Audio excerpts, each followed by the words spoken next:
જય સ્વામિનારાયણ. સહજાનંદ વિદ્યાલયના વિડીયો લેક્ચરમાં આપ સર્વ વિદ્યાર્થી મિત્રોનું હાર્દિક સ્વાગત છે. ધોરણ 12 રસાયણ વિજ્ઞાન પ્રકરણ 1 ઘનઅવસ્થા. આજે આપણે આ લેક્ચરમાં જોઈશું સંવૃત સંકુલિત રચનાઓ. તો ભાઈ સંવૃત સંકુલિત રચનાઓ એટલે શું? તો ઘન પદાર્થો એ સ્ફટિકમય હોય છે અને એમાં ઘટક કણો છે શક્ય એટલા નજીક ગોઠવાયેલા હોય છે. આપણે કહીએ ભાઈ ઘન પદાર્થમાં ઘટક કણો ન્યૂનતમ ખાલી જગ્યા છોડીને સંવૃત સંકુલિત હોય છે. એટલે બીજી રીતે આપણે એમ કહેવાય કે ઘન પદાર્થમાં ઘટક કણો ન્યૂનતમ ખાલી જગ્યા છોડીને એટલે કે શક્ય એટલા નજીક ગોઠવાયેલા હોય. તો જે એવી રચનાઓ બને એને સંવૃત સંકુલિત રચનાઓ કહે છે. ઘટક કણો શક્ય એટલા નજીક ગોઠવાય અને જે રચનાઓ બને એવી રચનાઓને સંવૃત સંકુલિત રચનાઓ કહે છે. અને એ સમજવા માટે આપણે ઘટક કણોને એક સરખા કદના સખત ગોળાઓ કલ્પી લઈશું અને એમાંથી બનતી ત્રિપરિમાણીય રચનાઓ છે એને 3 સોપાનમાં સ્ટેપ બાય સ્ટેપ ભણીશું. આપણે ફરીથી યાદ રાખી લો, ઘટક કણો છે ને એક સરખા કદના સખત ગોળા કલ્પી લઈશું અને પછી ત્રિપરિમાણીય રચનાઓ છે એને 3 સોપાનમાં 3 સ્ટેપમાં ભણીશું. એ 3 સ્ટેપ કયા છે એ આપણે જોઈએ.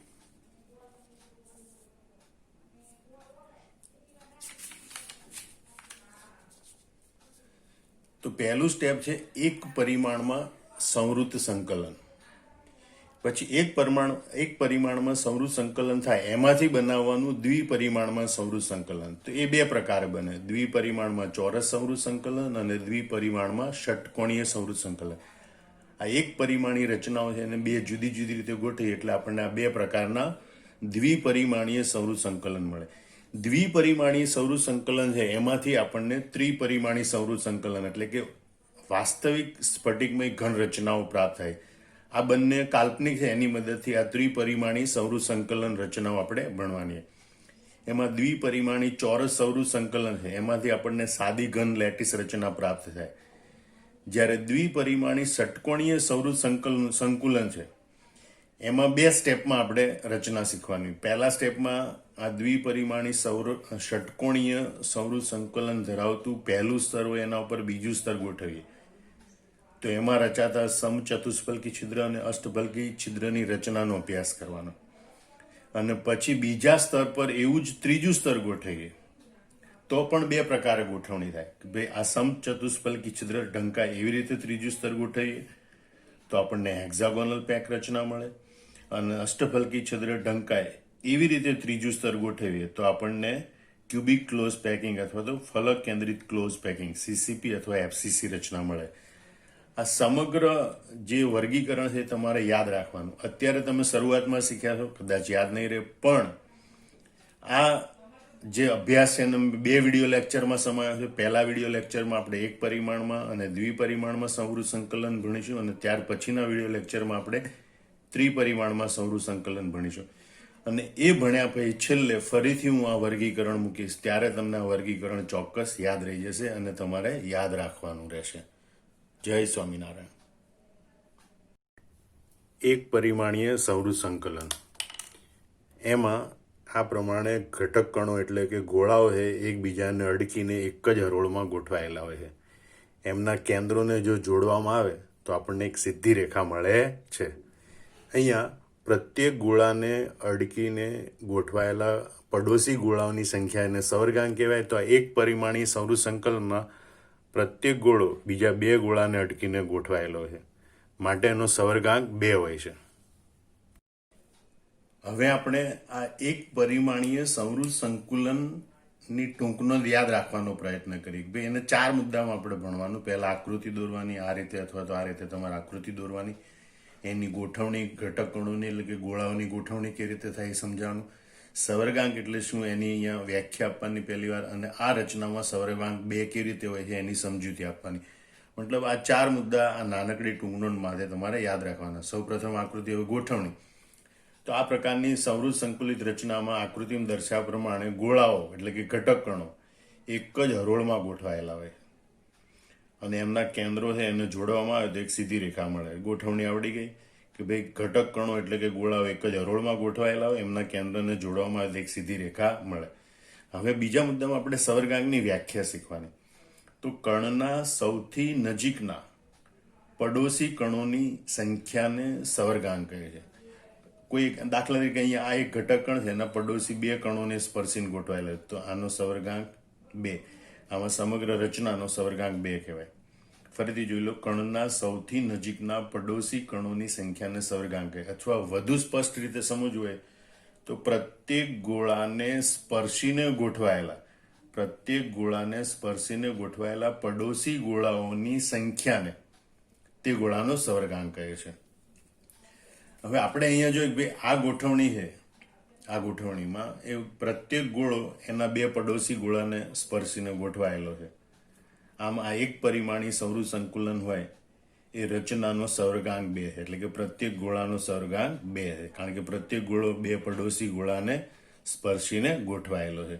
આમ આ એક પરિમાણી સંવૃત સંકુલન છે. તમારે આટલા મુદ્દામાં યાદ રાખવાની, આકૃતિ દોરવાની, ગોઠવણી, તો ભાઈ ઘટક કણો એક જ હરોળમાં ગોઠવાયેલા, સવર્ગાંક તો કે ભાઈ કણોને સ્પર્શીને ગોઠવાયેલા નજીકના પડોશી કણોની સંખ્યાને સવર્ગાંક કહેવાય. અને આ એક પરિમાણી સંવૃત સંકલનમાં પ્રત્યેક ઘટક કણ 2 કણોને સ્પર્શીને ગોઠવાયેલો હોય, માટે આ રચનાનો સવર્ગાંક 2 છે. તો આટલી બાબત યાદ રાખવાની. હવે પછી આપણે જોઈએ દ્વિપરિમાણી સંવૃત સંકુલન.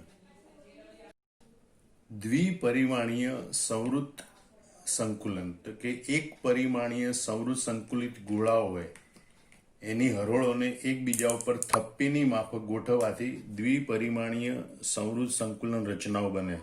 જો કે આ રચનાઓ 2 જુદા જુદા પ્રકારની હોય. આ એક પરિમાણીય સંવૃત સંકુલન ધરાવતી હરોળો હોય એને એકબીજા ઉપર થપ્પીની જેમ આપણે ગોઠવતા જઈએ તો આપણને જે રચના મળે એને દ્વિપરિમાણીય સંવૃત સંકુલન કહેવાય. પણ આ પ્રકારની ગોઠવણી બે જુદી જુદી રીતે થાય. એક રીત આ અને બીજી રીત આપણે આવી રીતે પણ ગોઠવી શકીએ.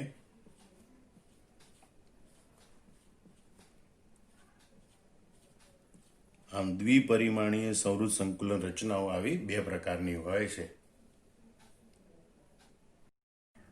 દ્વિપરિમાણીય ચોરસ સંવૃત સંકલન. એમાં એક પરિમાણીય સંવૃત સંકલન ધરાવતી હરોળો છે એને એકબીજા ઉપર ગોઠવવામાં આવે. તો અહીંયા એક પરિમાણીય સંવૃત સંકલન ધરાવતી એક હરોળ પર બીજી હરોળને એવી રીતે ગોઠવવામાં આવે કે જેથી બીજી હરોળના ગોળાઓ છે એ સીધા જ પ્રથમ હરોળના ગોળા ઉપર ગોઠવાય. એ જ રીતે ત્રીજી હરોળને એવી રીતે ગોઠવવામાં આવે કે જેથી ત્રીજી હરોળના ગોળાઓ છે એ સીધા બીજી હરોળના ગોળા ઉપર ગોઠવાય. એ જ રીતે ચોથી હરોળ એવી રીતે ગોઠવવામાં આવે કે જેથી ચોથી હરોળના ગોળાઓ છે એ સીધા જ ત્રીજી હરોળના ગોળા ઉપર ગોઠવાય. તો આ પ્રકારની જે ગોઠવણી બને, આ પ્રકારે દ્વિપરિમાણીય ચોરસ સંવૃત સંકલનમાં ગોઠવણી થતી હોય. અહીંયા જો આપણે પ્રથમ હરોળ છે એને આપણે એ પ્રકારની હરોળ કહીએ તો બીજી હરોળ એક્ઝેક્ટ એની જેવી જ રીતે ગોઠવાયેલી છે તો એને પણ આપણે એ પ્રકારની હરોળ કહીશું. ત્રીજી હરોળ એ બીજી હરોળની જેમ જ ગોઠવાયેલી છે તો એને પણ આપણે એ પ્રકારની હરોળ કહીશું. એમ અહીંયા આપણને એ પ્રકારની ગોઠવણી પ્રાપ્ત થાય છે. આ પ્રકારની ગોઠવણીમાં પ્રત્યેક ગોળો એના 4 પડોશી ગોળાને સ્પર્શીને ગોઠવાયેલો. ધ્યાનથી જુઓ, આ એક ગોળાને, બીજા ગોળાને, ત્રીજા ગોળાને અને 4 ગોળાને અહીંયા સ્પર્શીને ગોઠવાયેલો છે. અને માટે આ દ્વિપરિમાણી ચોરસ સંવૃત સંકલન છે એનો સવર્ગાંક 4 હોય. વળી એક ગોળાને સ્પર્શીને ગોઠવાયેલા 4 ગોળાઓ છે એના કેન્દ્રને જો જોડવામાં આવે તો આપણને ચોરસ મળે. અને માટે આ રચનાને દ્વિપરિમાણીય ચોરસ સંવૃત સંકલન કહે છે. હવે આપણે આ ટૂંકનોંધને બોર્ડ ઉપર યાદ રાખવાનો પ્રયત્ન કરીએ. હવે આપણે દ્વિપરિમાણી ચોરસ સંવૃત સંકુલન છે એની ટૂંકનોંધ યાદ રાખવાનો પ્રયત્ન કરીએ. પરીક્ષા પૂછાય, ટૂંકનોંધ લખો દ્વિપરિમાણી ચોરસ સંવૃત સંકલન અથવા તો સમજાવો દ્વિપરિમાણી ચોરસ સંવૃત સંકલન. તો આપણે 5 મુદ્દામાં યાદ રાખવાના. પહેલા આકૃતિ દોરતા શીખવાનું આવી રીતે, બીજું એમાં ઘટક કણોની ગોઠવણી એટલે કે ગોળાઓની ગોઠવણી કેવી રીતે થાય એ સમજાવવાનું. પછી પ્રથમ હરોળને એ, બીજી હરોળને એ અને એના કારણે બનતી પેટર્ન છે અને એ પ્રકારની પેટર્ન કેમ કહેવાય એની સમજૂતી આપવાની. પછી સવર્ગાંક કેટલો હોય એની સમજૂતી આપવાની. અને છેલ્લે આ શા માટે આવી રચનાને ચોરસ સંવૃત સંકલન કહે છે એની સમજૂતી આપવાની.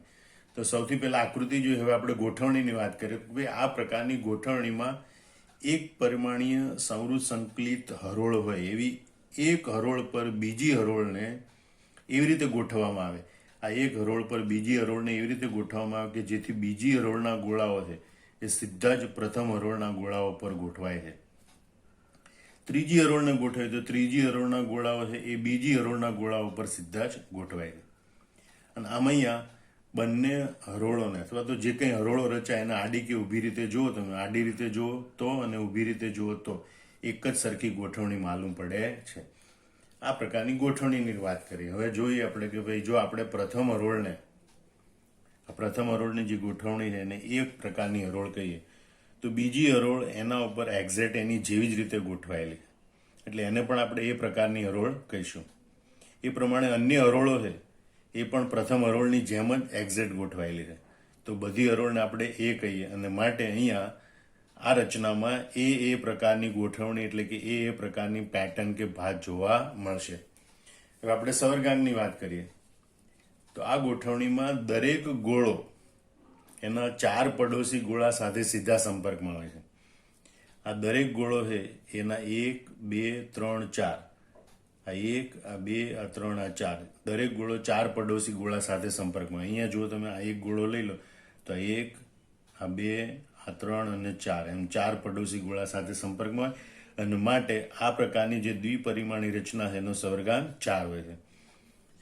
હવે અહીં જોઈએ કે પ્રત્યેક ગોળાને સ્પર્શીને ગોઠવાયેલા જે 4 ગોળાઓ છે એના કેન્દ્રને આપણે જોડી દઈએ તો આપણને એક ચોરસની રચના પ્રાપ્ત થાય અને માટે જ આ પ્રકારનું જે સંકુલન છે એને દ્વિપરિમાણમાં ચોરસ સંવૃત સંકુલન કહે છે. ફરીથી સાંભળી લો, પ્રત્યેક ગોળાને સ્પર્શીને ગોઠવાયેલા 4 ગોળાઓ છે એના કેન્દ્રને જોડવામાં આવે તો આપણને ચોરસ રચના પ્રાપ્ત થાય અને માટે જ આ સંકુલન રચના છે એને દ્વિપરિમાણમાં ચોરસ સંવૃત સંકુલન કહે છે.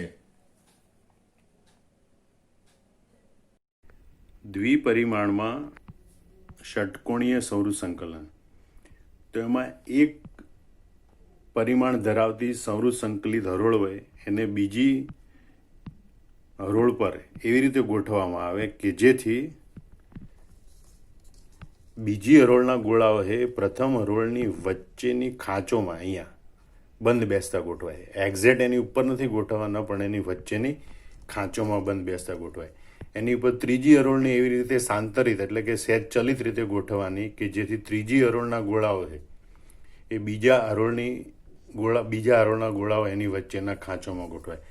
એવી રીતે ચોથી હરોળને આપણે એવી રીતે ગોઠવવાની કે જેથી ચોથી હરોળના ગોળાઓ છે એ ત્રીજી હરોળના ગોળાઓની વચ્ચેના ખાંચોમાં ગોઠવાય. તો દ્વિપરિમાણી ષટકોણી સંવૃત સંકલનમાં ગોળાઓની ગોઠવણી આ પ્રકારે થતી હોય. હવે એમાં આપણે જો આ પ્રથમ હરોળ છે એને આપણે એ પ્રકારની કહીએ તો બીજી હરોળ એનાથી સહેજ જુદી રીતે ત્રાસી ખસીને ગોઠવાયેલી છે.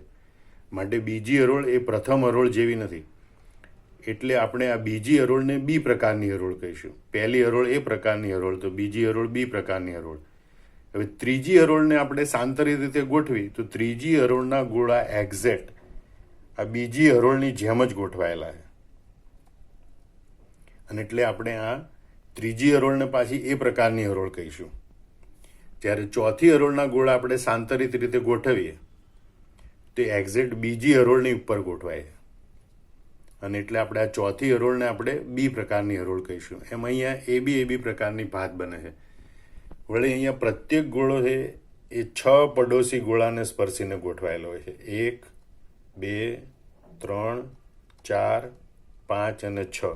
માટે આ રચનાનો સવર્ગાંક 6 હોય છે અને આ 6 ગોળાઓના કેન્દ્રને જોડવામાં આવે તો ષટકોણ મળે અને માટે આ દ્વિપરિમાણીય રચનાને દ્વિપરિમાણીય ષટકોણીય સંવૃત સંકુલન કહે છે. હવે આપણે આને બોર્ડ ઉપર ભણી અને ટૂંકનોંધને યાદ રાખવાનો પ્રયત્ન કરીએ. હવે આપણે દ્વિપરિમાણમાં ષટકોણીય સંવૃત સંકલન યાદ રાખવાનો પ્રયત્ન કરીએ. પહેલા આપણે જોયું દ્વિપરિમાણમાં ચોરસ સંવૃત સંકલન, બીજું છે દ્વિપરિમાણમાં ષટકોણીય સંવૃત સંકલન. આ થોડું જટિલ છે, એના માટે આપણે વધારે મુદ્દા યાદ રાખવાના. પહેલા આકૃતિ દોરતા શીખવાનો એક મુદ્દો, બીજું એમાં ગોઠવણી ઘટક કણોની કયા પ્રકારે થાય, હરોળોની ગોઠવણી કેવી રીતે થાય, પ્રથમ હરોળને એ, બીજી હરોળને બી અને એ બી પ્રકારની ભાત કેવી રીતે બને એ સમજાવવાનું. આ રચના ચોરસ સંવૃત સંકલનની સરખામણીમાં વધુ દ્રઢ છે એ સમજાવવાનું.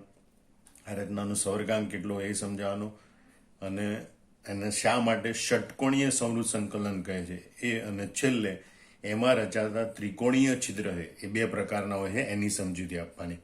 મતલબ આ ટૂંકનો છે આપણે આટલા 7 મુદ્દામાં યાદ રાખવાની છે. આકૃતિ, ગોઠવણી, એ બે પ્રકારની ભાત, વધુ દ્રઢ, સવર્ગાંક, ષટકોણીય સમૃદ્ધ સંકલન અને ત્રિકોણીય છિદ્ર.